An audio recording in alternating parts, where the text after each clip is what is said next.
There are so many social platforms out there. I know, I get it. So tonight we're going to focus just on Pinterest. Is this something that could work for you? First of all, what is Pinterest, right? What are the pros and cons? And how do you decide if it's right for you? And if you do decide it's right for you, what should you do and not do? So that's what we're going to cover. We got a lot to do tonight. So let's go ahead and get started.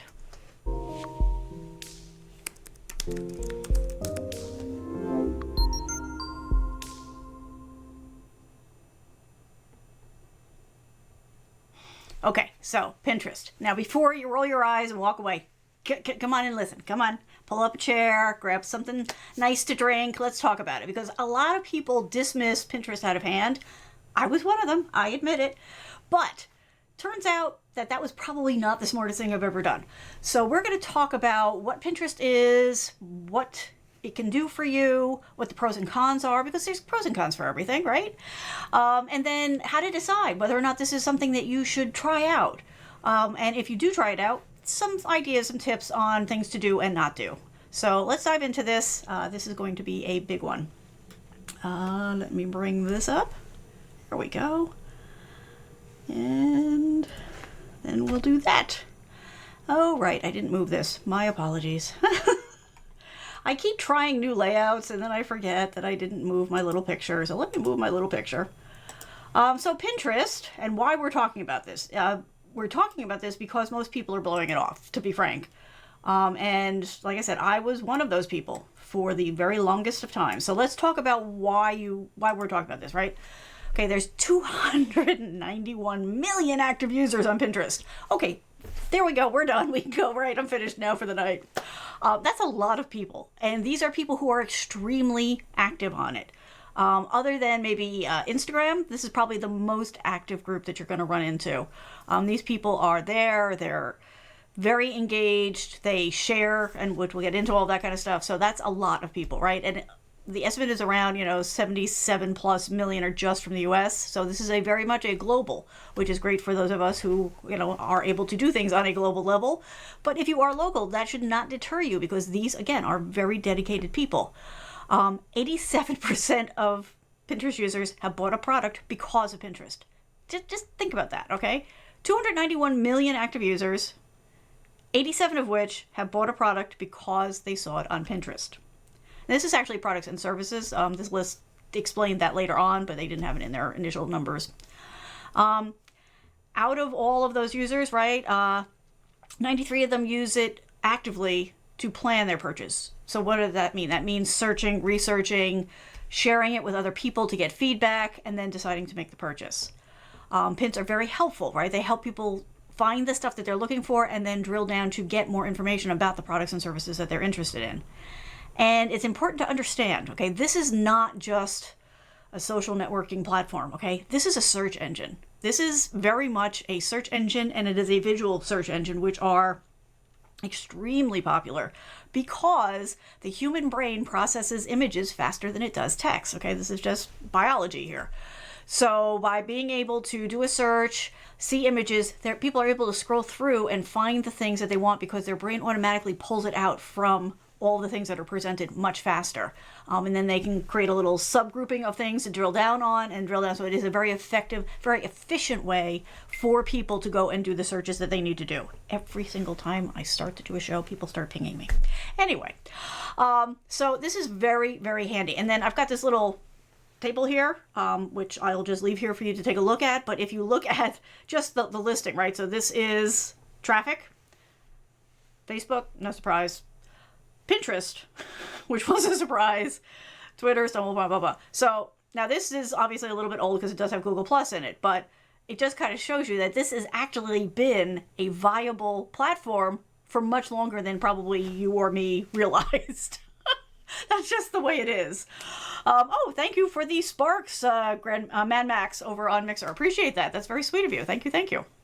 So yeah, so while the reason I picked this, even though it was a little bit old, is to show you that this is not a Johnny-come-lately, right? This is something that has been around, and the numbers have been strong from the beginning. So it is definitely worth talking about, which is why we are here tonight. All right, so let's get right into the pros of being on Pinterest. And believe it or not, there are several. There's quite a few, actually. Okay, sorry. Little ADD. I had to fix that. It was going to bother me. So now it's out of the way.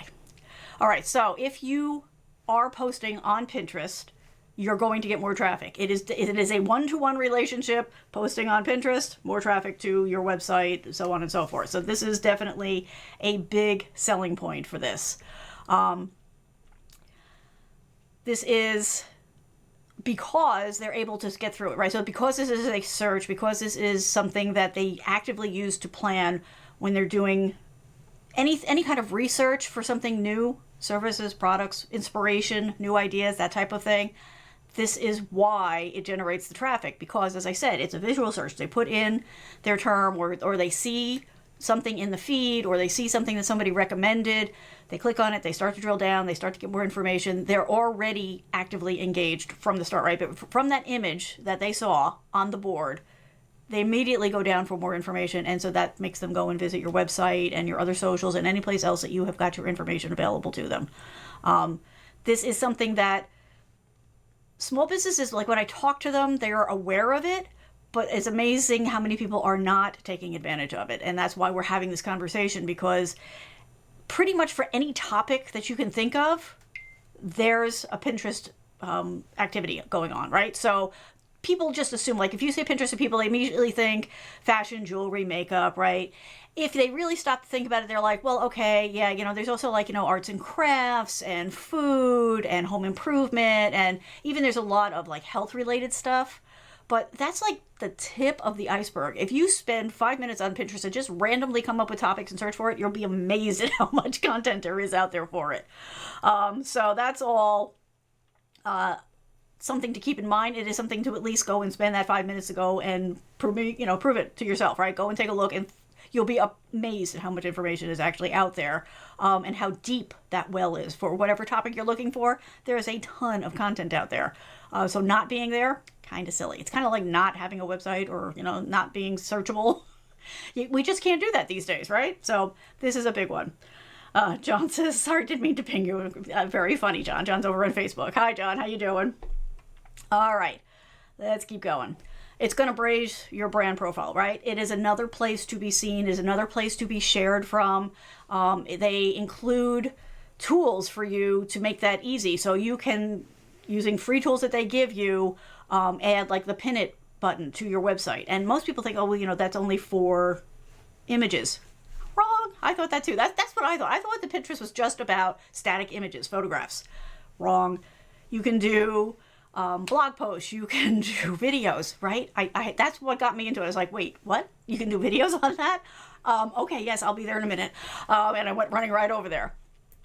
So you can add, the pin it button to your website, to your product catalog, whatever you've got available to you, so that, again, makes it easy for people to share your stuff. And then once you are in the system, then it gets shared within the system itself. So it is a great way to raise your profile. You get amazing analytics from them. So one of the things we'll talk about, but we'll just jump in a little bit here, is if you're going to do this, you're going to want to set yourself up with a business account, because with that business account, you get much deeper analytics. And who doesn't love those numbers, right? I've just got access to a new one that I'm testing, and I'm like, whoo, data. I love my data. So yes, all kinds of additional analytics, which is just amazingly powerful, great information, stuff that you would get, obviously, from whatever analytics tool most of us are using, Google Analytics, but it is more focused, of course, right? Because Google Analytics is kind of a wide net. So this is very specific about who saw it, when did they see it, who did they share it with, what other things are they interested in, all the things we need to know about our audience, right? It's all right there for you, and they make it very easily accessible, right? Sometimes, like, I know a lot of people, they get overwhelmed with Google Analytics for reasons, because it is a little complex. They're working on it, but it is complex because it's so data rich, right? Pinterest, just as data rich, but does a much better job of making that information consumable. They do a really nice job of presenting it and putting it in context for you. So I cannot say enough good things about their analytics, because I'm a data geek. And I'm very impressed with what they've provided. You get to see, as I just said with the analytics, like, who is sharing your content, right? Who are they? Who are they sharing? What is the information about you need that, like, on who they're sharing it with? when they shared it, why they shared it, other things that they're interested in, the overlapping interests between those two groups, so on and so forth. That's just gold, right? Because you're finding out exactly who it is that you're talking to, you're finding out what they're interested in, and they're actively sharing content. So by you putting your content out there, you've just greatly raised the possibility of them sharing your content. Total win. You're going to rank higher on search engines. This is something else that was not obvious to me when I first started hearing about and thinking about Pinterest. It's open, unlike certain other walled gardens, Facebook. I love you, Facebook, but there are things that just a little bit of a challenge. So Pinterest is open. So Pinterest is searchable from the search engines. Google, Bing, you name it. Whatever your favorite one is, DuckDuckGo, whatever you're using, Pinterest results will come back in the search results. And this is, again, this is the kind of thing like, now that I've said this, you're going to notice it, even though it's been there in front of you all the time. So this is another chance for you to bubble up higher because now it's additional content. It's content that's being shared. There's really good information behind it. And so the search engines love all that kind of stuff. And if you follow the tips that I'm going to give you a little bit later, it helps you bubble up even higher, even faster. So big win. Just like all the other things we talked about before, like you have to have a web page, you want to make sure that you're putting good keywords in, all that kind of stuff. That's all going to apply here too. This is just another way to feed the search engines to make it more likely that somebody's going to follow you. And again, there's no downside for us on that one, right? Users actively share. They are very active. Like this is really understating how active the user community is there. The most passive Pinterest user is still sharing on a frenzied pace because it is so easy. It is a part of being on Pinterest. And it is so it's a one click and you can share it with people on the board. You can share it off. You can email it to people. Like there's just so many ways to make information shareable. And because it provides a really nice way for people to organize their information, it makes it easy for them when they're talking to their friend, their coworker, their family member. They'll say, oh, I saw something about that, and they'll be able to dive directly into their Pinterest board, find the thing that they're looking for, and share it, which we've talked about before. That's the whole social media thing, right? People want to be seen as being informed. They want to be seen as an influencer. We're not talking Kardashian. We're just talking about providing helpful information to their friends, families, neighbors, so that they become seen as like somebody that can be relied on, right? That this person has suggested things to me before. I've been very happy with it. I'm going to go ask them again. That kind of thing. It also helps us, like, we feel good, right? We're sharing, we're helping, we're saving somebody some time, and good people like to help people, and so this is what this is really all about. This is a part of that whole sharing activity that goes on. It's a feel good across the board. Somebody asked for help and got it. Somebody was able to provide help, which makes us feel good. This is all just wins because at the end of it for us, our information's getting out there, our products, our services are being shared, and people are much more likely to have positive initial thoughts about a product or service that is recommended by somebody that they know than something that they just found online themselves. So if you are doing if you come in even, right, but somebody has recommended your thing to them, you're coming in this much higher than if they just found you on a search. Not that the search won't pay off. It can, and it does. We know that. But it's just that little extra boost. It kind of puts that little extra bow on top of the idea for the person who's looking at it. Visual search is engaging. It is something that people will do passively just for entertainment, but they're also going to spend a little bit more time doing it. Like if you go to Google or Bing and you put in a search term and it says that there's 14 million results, you are certainly not going through 14 million results, okay? You're going maybe to the second page, maybe. Okay, in Pinterest, because it's images and the brain processes those so quickly, people are going to scroll through for a much longer time, scanning as they go, doing a quick add to their temporary boards, or if they're really good, they know already what board to send it to. The real power users are really good at this, but they're just going to flip through and they're going to do an initial pick as they go through, and it's going to be way more than 2 pages that you would get on a search engine. And then they will, when they get to the point where they're like, okay, I feel like I've got a pretty good sampling, they'll go into their board and they'll start to drill down to get more information to, again, reduce the number of options until they find the 1 or 2 that they really want to do the heavy research on. So very engaging. It's also very popular because it feels faster and more efficient, probably because it is. So these are all just good wins across the board for the person who is doing the search and for us because we're much more likely to get seen. And that is definitely the key, right? Nobody is going to be able to come to you to learn more if they don't know that you exist. So anything like this that bubbles you up in any kind of search results, whether it's through a traditional search or if it's just on Pinterest, that's just going to work out very well for you. Okay, so before we go on to the next one, I just want to do a quick check because I was having problems last week with some of the comments. So I want to make sure that I'm getting everything from everybody. And it looks like we are. Okay, good. Looks like I solved the problem. Yay! So if you have any questions, comments, if you need more information, please feel free to reach out. Hit the website, yourtechcoach.net. There's information there. There's also just a contact form. So if you just have a question, you have an idea for the show, go ahead and pop it on in there. And I'm more than happy to make that show content going forward. Frankly, that's where most of the good shows come from. Or if you need a faster answer, just let me know that when you submit your comment and let me know how to get back in touch with you. And I won't wait till the next show. I'll reach out to you directly as quickly as I can. Okay? I just wanted to get that out there. People were saying I was waiting too long to share that. And I don't want to wait. I don't want you to have to wait. All right, let's keep going. So, did we really wait? Did I slip too far? Hang on one second. This looks like I slipped too far.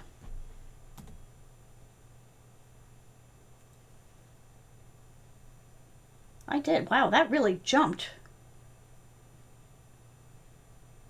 Oh, okay. No, that's right. So we were talking about the pros. Okay. It's like, did we really get through all the pros already? We did. Okay. So, let's talk about the cons. Because there are, right? Anything that you're on, any environment. Max just signed up for Pinterest over on Mixer. Good for you. I'm glad. I hope that you'll come back and let us know what your thoughts were, right? Feel free on any show to jump in, after you use it for a little while and let us know what your results were, what your feelings were about it. I love to hear the feedback. So that's great. Thank you, Mad Max. I'm very glad. I will say I was surprised. I'm not a super girly girl, okay? I mean, I think that's pretty obvious. I have nothing against it. That's just not who I am. So I will say I was pretty skewed on Pinterest because I figured it was just hair and makeup and clothes, and that's just not my world. I mean, look at me, right? Clearly not my focus, okay? You want to talk about, the details of the technology, I am so there. So I was a little, meh about the whole thing. But I was surprised when I started to search and go in and dig around. I found really good information and content. I found, boards that were being shared that were spot on to things I'm interested in. Not just business, but life also. So yeah, I'm glad that you're going to go give it a try because it's a surprisingly deeper, wider field of topics and areas of interest than I ever gave it credit for. And I apologize, Pinterest. I'll just apologize now. I underestimated you and that was my fault. So we're fixing that now. Okay. So, but anything in the universe, there's a pro and a con to it. So let's go through the cons. You do need to have high quality images. So you do need to make sure that, you're using, now I will say that is a much easier barrier to get across than it used to be because our lovely devices, let me bring up one I can actually lift here, right? These take amazing photographs now. So it's not the problem that it once was where maybe taking it from your phone was a little too grainy or whatever, but you do want to think about the composition of the image that you're putting up there. Don't be afraid to, go ahead and, adjust it, crop it. You can use filters on it if you want. Just, when you go there and you kind of, spend 5 minutes just going through, you'll get a sense of where the bar is for the images, right? You want a clear image. It's okay, totally okay to use text. But you do want to make sure that it stands out and that it will be something that the brain will be able to process as people are scrolling through. So that is very important. You do want to make sure that they are high quality images. Keep an eye on your lighting, make sure that it's focused on whatever it is that you're trying to communicate. But that for some people feels a little intimidating, but I'll just, again, point you to your phone. Your phone today takes better pictures than probably any camera you've ever had in your life. So if you start there, you're already in a good position. The other thing is that there have been some copyright issues. So what I'm talking about here is there have been some situations where people took the Pinterest posts that people had made and stole it, basically, right? Stole the image and misrepresented themselves. So you do want to keep an eye on things, right? You want to keep an eye on what's going on. If you're really concerned about it, you can go to any of the photography sites and learn about how to copyright your images, and actually to embed like little hidden things. It doesn't affect the photo, but it makes it so that you can search to see where those photos have gone. There's also ways to like reverse search for images using tools like Google and all that. And if you're interested, I'll be happy to do a show on this. But there's a lot of different things that you can do to kind of keep track of it. The other protection that you have here, and actually I just saw a great example of this on Instagram today, is your audience. As you build your audience and you treat them well and you engage with them, which we'll talk about in a minute, they will become part of your team. Right? And so they will keep an eye out. And if they see somebody, misrepresenting your photos, they'll let you know. They'll also probably let them know. So that gives you a little extra help. So just real quick, I'll tell you the story that I saw today on Instagram. So I've been following, if you've been following me at all, I have a cockapoo dog. I call him my puppy. He's 4 years old. He'll always be a puppy to me. And you see, that was my first one. That was Bailey. So I'm all about the cockapoos. I love them. They're adorable. I just love dogs. Let's be real. So this one person on Instagram has been documenting as she's been going through the first time doing breeding puppies. And she's doing a phenomenal job. But the story that's important for today is in her feed, she mentioned that one of her followers noticed that somebody on another platform had taken photos that she had posted on Instagram and was using them to their own purposes, selling puppies that they may or may not have had or whatever. But clearly this is not a reputable business, right? They're stealing photographs from somebody else and saying that they're their photos. So whoever it was right away fired off at this person, but also took screen caps, many screen caps. She was really good at this. And then sent them to the Instagram person and said, hey, look, somebody's misrepresenting you. Here's the information. Here's the screen caps. Here's the date and the times that I saw it. Here's the information I was able to get on them. And so that person has now been able to go after them, through the platforms. They filed a grievance. She's also reached out to her lawyer about copyright and all that kind of stuff. So again, first thing to cover here is the fact that, yes, there have been copyright issues on Pinterest, but it could happen anywhere. And there are things that you can do to minimize that. And a faithful audience is also one of your best tools in keeping that kind of stuff under control. So just to keep in mind, these are the types of things that, yes, unfortunately it happens, but it's not the end of the world necessarily. And it can happen anywhere. But I just wanted to be upfront about the fact that, it has happened here too. All right. Okay. So if you'd like to stay on top of this kind of topic content, you can sign up for the mailing list, yourtechcoach.net/mailing list. All I ask for is your email address. If you want to give me your name, that's a bonus, but not required. I do not sell it. You don't have to worry about it. This is solely so I can let you know about the shows that are coming up and other things that will be happening during the year.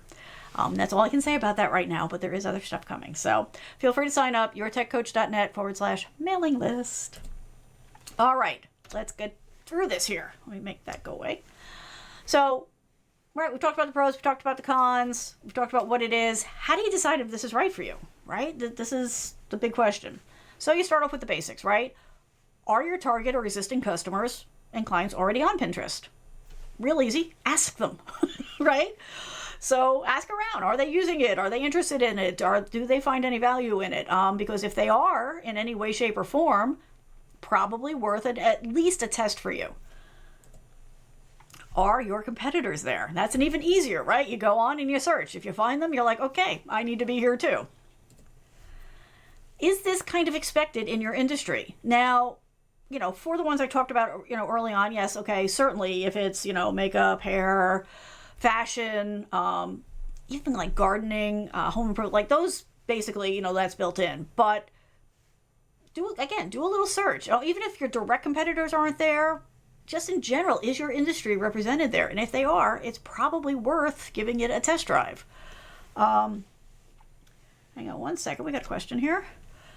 So Max is asking how much you have to pay for a website. Okay, so that's a bigger question than it probably first sounds in your head, because there's a couple of different things. So if you're just talking about the basic pieces, right? And I've actually done shows on this, but just real quick, in order to have a website, you have to get a domain name, right? So there's a cost for that, and then you have to have hosting. Hosting is, so the domain name is the address that people type in order to get to it, and hosting is where they go to. You can use something like Squarespace, which I love, and John over on Facebook will back me up on this. Really strong tools. They include things like the SSL certificate, all that kind of stuff. I think it starts at $9 a month, and then there's tiers up from there. The other part of that, of course, is you're going to need imagery, you're going to need a logo, you're going to need content. And then the other question is whether or not you feel comfortable managing the whole thing yourself, or do you need somebody to set you up and then teach you how to do it, or set you up and then manage it for you. So it's a sliding scale. But at the absolute basics, you're going to have to pay for a domain name. The price for that could run quite the gamut, but the average is around $8 a year. And like I said, for something like a Squarespace service, that's going to be, $8, $9 a month for a personal. I think the business starts around $15 a month, give or take. So it's not a fortune, especially for what you get back on it. But yeah, so that's why it's not like it's a flat number. It kind of depends on what it is and what you want to do with it. So if you just want an informational site, those numbers, plus whatever as far as getting it set up. If you're looking to do e-commerce, if you're looking to actually sell products online, that's going to be a little bit more money and a little bit more maintenance. I'm trying to think. Hang on one second. Let me go look.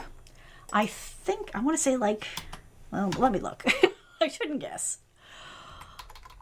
Although it's funny you ask this because I just looked this up for customer pricing. Okay.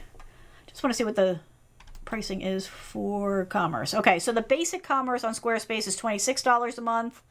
And for the super duper advanced one, it's $40 a month.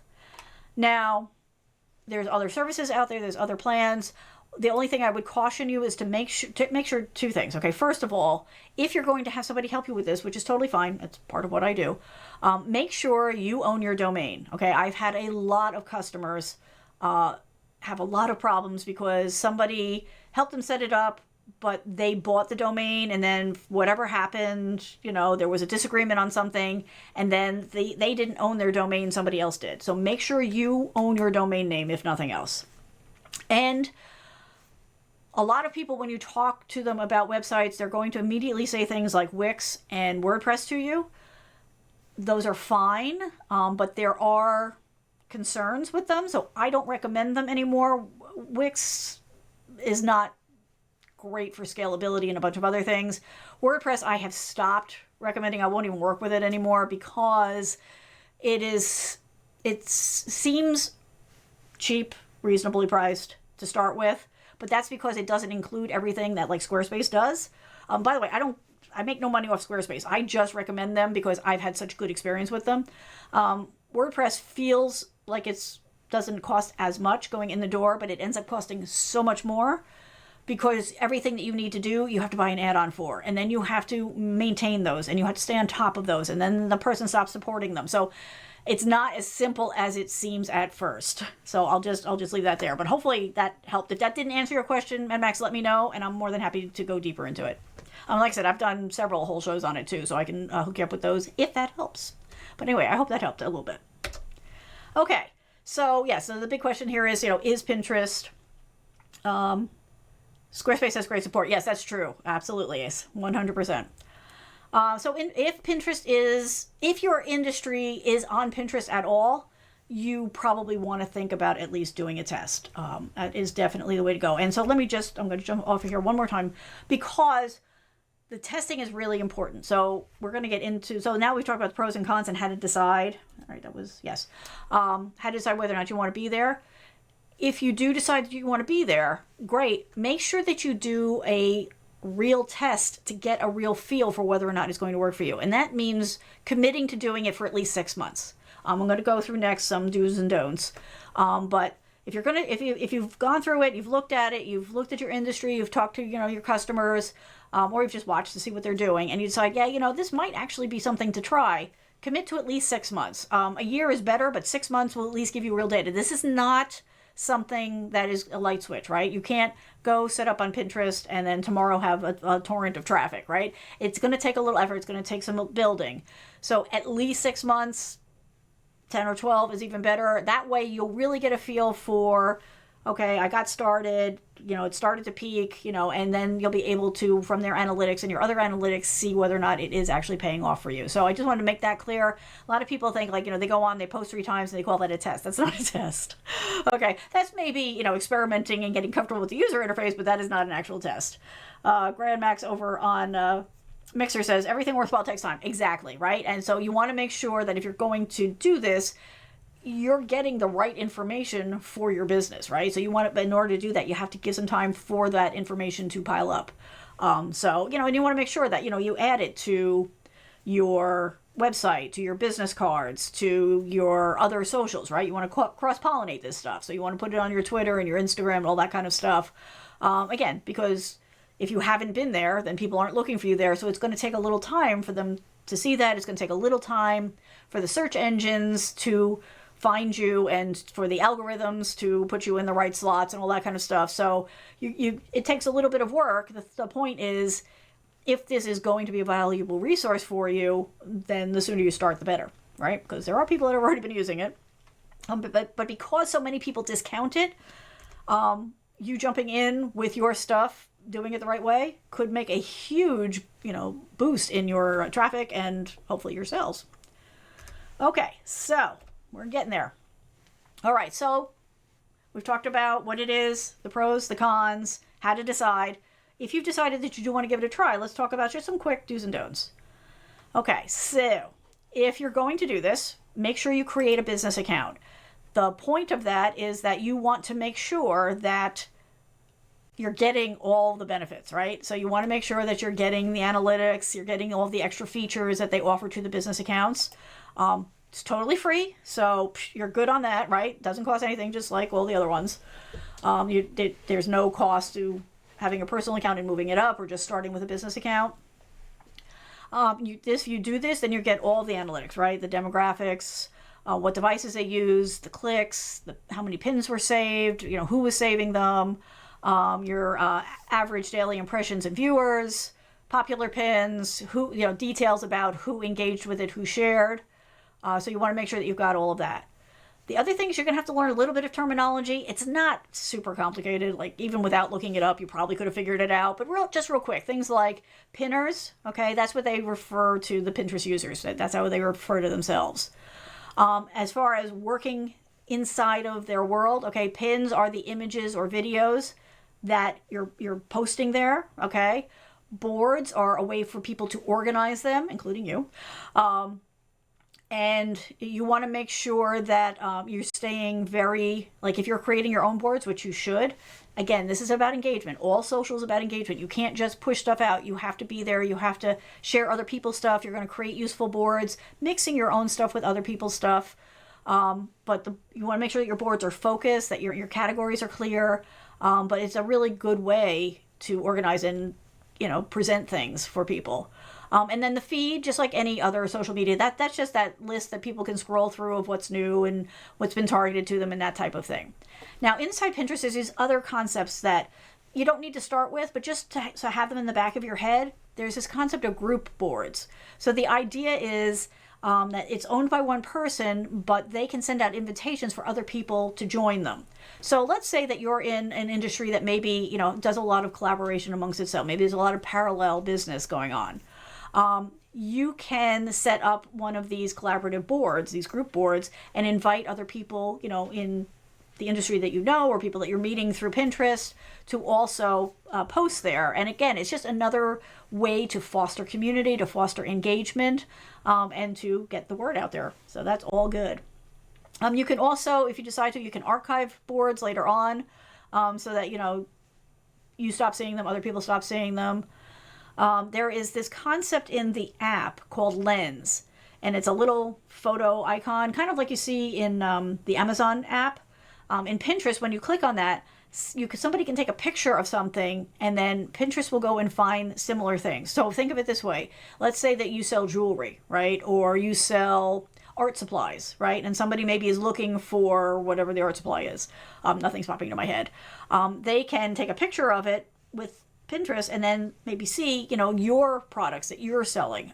This is really good way. And this is actually something that happens a lot in brick and mortars. People are going around with their phones and the Pinterest app up, and they're taking pictures of things because they're looking for other ideas, new products, better pricing, whatever it is that they're looking for. But even though they're in a brick and mortar store and the product is right in front of them, they're still using their phone to search for alternatives, and you might very well be that alternative, right? Okay.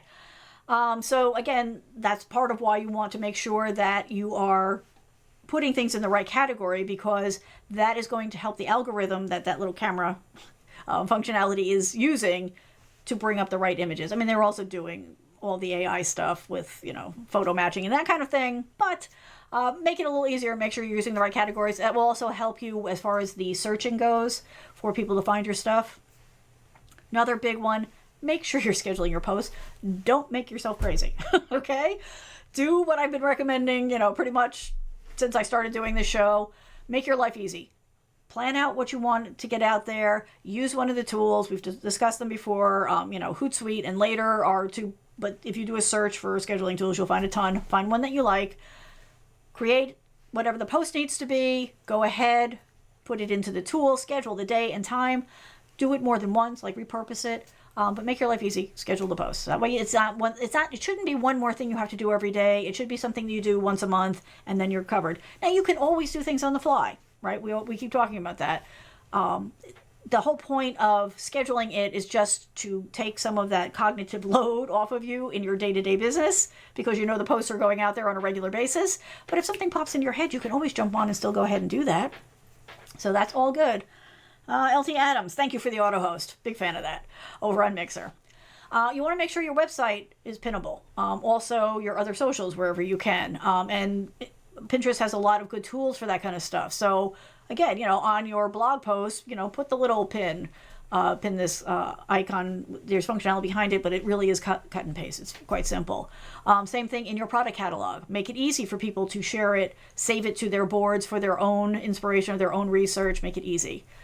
Build and engage with your community. You do need to be there. You need to interact. You need to respond to people. You need to share content. You need to be seen as an active member of the community in order for people to accept you and then be willing to share your stuff.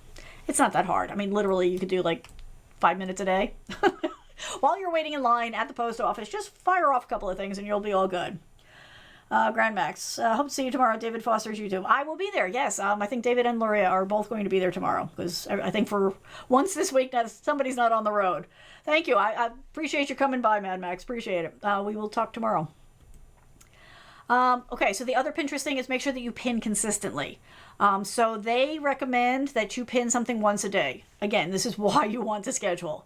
It just has proven that is much more effective than just like creating a board, filling it up, and walking away from it.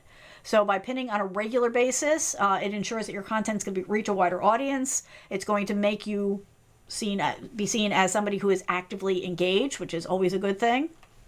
So you do want to make sure that you are doing that. You want to make sure you're using the different pin types.